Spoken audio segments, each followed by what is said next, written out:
بسم اللہ الرحمن الرحیم۔ السلام علیکم ورحمۃ اللہ وبرکاتہ۔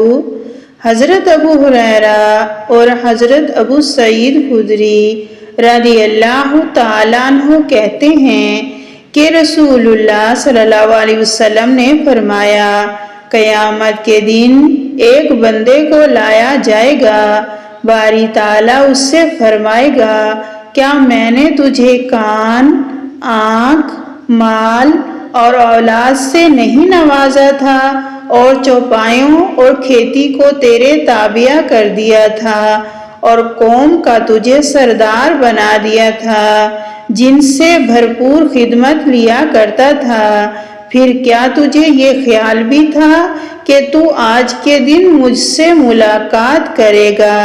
وہ عرض کرے گا، نہیں۔ اللہ تعالیٰ فرمائے گا، آج میں بھی تجھے بھول جاتا ہوں جیسے تو مجھے دنیا میں بھول گیا تھا۔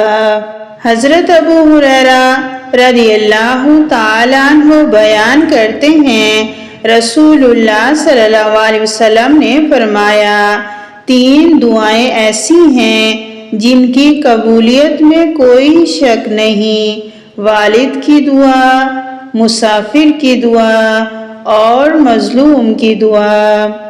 حضرت ابو موسیٰ رضی اللہ تعالیٰ عنہ بیان کرتے ہیں، رسول اللہ صلی اللہ علیہ وسلم نے فرمایا، وہ شخص جو اپنے رب کا ذکر کرتا ہے وہ زندہ کی طرح ہے، اور وہ شخص جو ذکر نہیں کرتا مردہ کی طرح ہے۔